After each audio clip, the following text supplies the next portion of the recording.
Hello fashion lovers, in today's video we're learning how to cut and sew a butterfly bubu kaftan with Aso Oke V-neckline. And if this is what you've been interested in learning, kindly stay tuned and watch to the end. And if today is your first time coming across my video, don't forget to like, to subscribe to this channel. Here in my channel we share tutorials and all things fashion for women and for kids. And if this is what you've been interested in learning from, kindly stay tuned and subscribe to our channel for more videos coming. And let's go straight into today's video. So these are the materials needed and materials that I use. You can use your preferred fabric. Okay, so the next thing now is to fold it into two. I've done that. I fold using the length of the brocade that I use. I think the marks that I use, and I created a borderline of 0.5, and then I fold both front and back on top of each other. And the next thing is to mark where I want the butterfly length to start from. All right, and to do that you need to come up from your hip line measurement by 3 inches. So the hip line for this person is 24, so I come up by 3 inches, that makes it 21, which is what I've ruled across. So if your own is 27, that means you are using 24. Okay, so minus 3 from your hip line. Okay, the next thing is to take our neck measurement. So for the neck width I'm going to be working with 3.5 inches. Then for the neck depth for the back,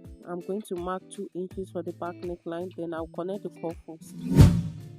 Okay, after connecting it, this is what I have. The next thing is to take the neck depth for the front. So place your tape on the 0.5 borderline. Then I will mark 7 inches. You can use 7.5 or any inches you want. So that will be V neckline. So I'm going to connect it like you see me doing it. Okay, so the next thing is to determine our sleeve length. As you can see, I have 17 on that place. Then you know the sleeve has Aso Oke statement, and that the normal sleeve length we are working with is 22. So when we minus the Aso Oke length from it, we should have 16 inches. Okay, so I will add additional 0.5 to it for allowance to join the Aso Oke together to the sleeve. Okay, I just hope you understand what I explain now.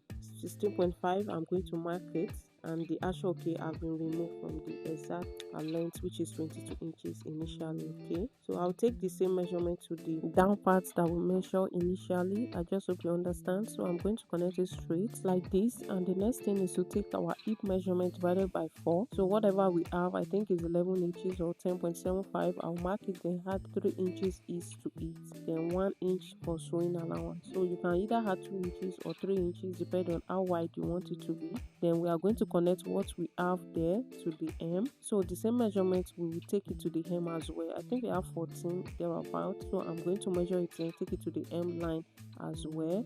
Then on the hem lines, because I'm going to be putting slits by this side, so I want that side pencil. So for easy free movement, I'm going to put slit by the side, and then to have a very pencil shape, I'm going to go inward by 1.5 from the initial measurement we took. Then I'm going to connect it slantly like that to the hem of the dress. I just hope you understand. Just watch closely what I'm doing here. Okay, in order not to confuse us with an extra chalk line that you see here, the thing is, I added 3 inches to my hip line the other time, so I added another 1 inch to it, which makes it 4 inches additional to my hip line. So I changed my mind again after doing that to the initial thing that I did. So as you can see, as I'm cutting it, that's what I'm doing here. So after your hip line, you had your ease. This is that marks is not flowing on the body like that of crepe, the or other flowing material. So that's why I added just 3 inches to my hip divided by 4. I just hope you understand what I'm saying. So you add 2 inches ease plus 1 inch sewing allowance, okay, which makes it 3. So if you're adding 3 inches ease, that means after that you add 1 inch sewing allowance to it to make this sewing. Okay, I just hope you understand it. Alright, the next thing now is to come down by 1 inch for our shoulder slope. So I'm going to do that, then connect it to the shoulder line as you see me doing it here. Alright, the next thing now is to add 0.5 sewing allowance to the shoulder as you see me marking it. So I will do that, then mark it using the ruler to connect it together. Then we can cut the shoulder, then cut the neckline as well, but we are cutting the back neckline first.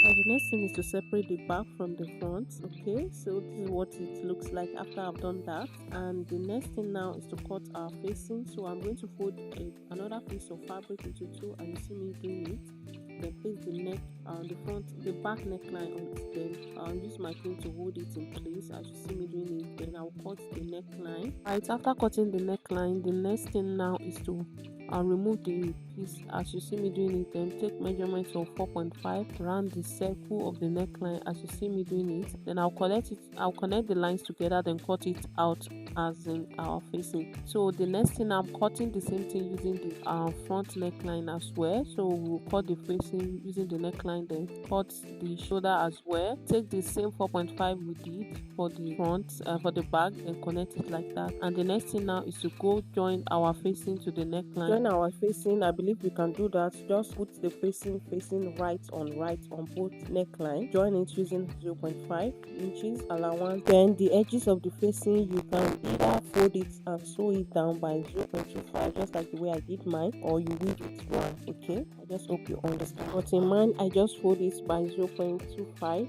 and that's it for the hem, as you can see in this video. Can you see that? So next thing I did now is to fold my front piece into two, then iron it just to know the center front. Okay, so we are to put our Asooke now, the Asooke statement at the front. So what we are going to do is we bring our Asooke like this way, then use our pin to hold it on the neckline. Just arrange it rightly in a way that it's aligning with the neckline, the V-neckline. Okay, so use your pin to hold it and arrange it, making sure that it's slightly straight and not bending up or somehow. Okay, so we are going to fold it this way, following the midpoint, the center front. So we fold it like that, making sure they align properly. So just take your time to arrange it in such a way that it's laying flat. Okay, so that point that we have a pointed edge, that's where we are going to end it. So you just need to pin it down there. So I'm going to bring my iron now to iron press it down so that we have a line showing at that edge. I mean that line that I've lined the midpoint of the front. So we are going to bring another Asooke. So I cut it a bit, some inches lower after that pointed edge, as you can see here. So I'll bring another Asooke. So I'm cutting that part off because it's kind of folding, so I want it laying flat. That's why I cut that part out before placing it on this Asooke, so that we know that the length is equal. Okay, after we found out the part, so we are just going to unpin the Asooke below, then we are going to align it with this one, the new one we cut now. So that line that is showing in the center, as you can see, we are going to run a stitch through the lines like that. All right, after we've done that, this is what we have. The next thing now is to cut that side. The remaining one left should be the remaining excess, so we are going to cut it through, and then we open it up to iron the seam. So we are going to open the seam out and iron it flat. After ironing it flat, this is what you should have. So the excess that we have at the tip, I'm going to trim it off, and then we are to align this center with the middle. Okay, so the center front and the center of the Asooke, we are going to align them together using our pin to hold them, both the neck and every places to keep them in place. Then we can turn it over so that we trim off any excesses at the shoulder area, and I'm going to do that now. And the next thing now is to run a stitch across the neckline and by the side of the Asooke. So you run it through the neckline as I use my hand to trace, then come to the side as well, run a stitch going to the midpoint of the center, then to the other side of the Asooke. And after doing that, this is what I have. It's secure, it's in place now. And the next thing now is to join the back with the front, okay, to make them in one place now. So I'm going to open up the shoulder, so we join by the shoulder using 0.5. I'm going to use one of the facing of the back to wrap that of the front, then we make a stitch using 0.5 inches allowance. So we are going to repeat the same thing on the other side as well. All right, after we've joined the shoulder, this is what you should have. The next thing now is to attach the Asooke at the butterfly area, the extension we have. Hope you remember. So I'm going to run a stitch from one end to the other, okay, placing it right on right as I'm describing in this video. place your Asooke right on the part of that place, then we stitch it down like that. We are going to run it on both sides. Okay, and after doing that, this is what you should have. Make sure that you don't have any joining by the shoulder. Okay, start the way I did my own. Okay, then the next thing after we stitch it down is to sew it by the side using 0.5 or 1 inch like that straight to the down part. But don't forget that we are putting slits by the side of the down part. Okay, so I'm going to measure 18 inches for easy free movement. I'm going to measure 18 inches from that down part, and I will stop my stitch from the side and stop it at that 18 inches where I noted. Okay, and after doing that on both sides, you should have something like this. And the next thing now is to finish up that side that is remaining. So you can either fold it in like a tiny fold and stitch it down on both sides, or you weave it then stitch it once down. Okay, and you do it on both sides. And after doing that, the next thing is to hem the down part, so you can hem with the allowance you left below. All right, and after we've joined that, we are almost done now. Remain the last part. Don't forget that the side will be opening. Like when you turn by the side, you will still have some opening inside. Okay, so we are going to be closing it now, and to close it we are going to do some calculation to snatch that side. All right, and to snatch the waist side, we are going to, okay, let me use paper to demonstrate. So let's say this is the center and we have our bust, then waist, waist is kind of inside, like then the hip.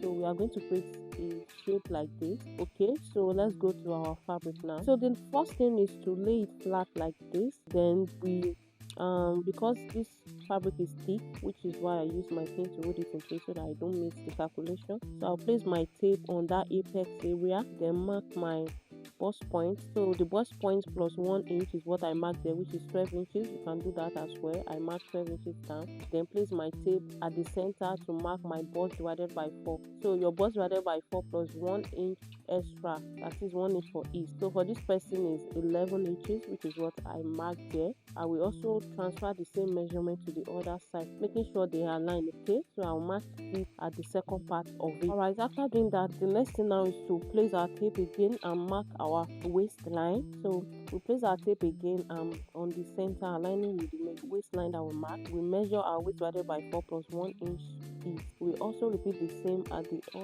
opposite side, and also the down part where the butterfly started from, I'm going to mark hip divided by 4 plus 1 inch extra for each. Okay, I will repeat it on the other side as well, and then we connect the shape the way it is. Okay, we connect the waist to the bust to the hip. Okay, then we run a stitch following the shape that we created using this measurement. And that will be all for this tutorial. I really appreciate you for watching to this end, and thank you so much. And if today is your first time coming across my video, don't forget to like, to subscribe, make your comments, drop your question if you have anyone, and thank you for watching. See you in the next one. Bye bye.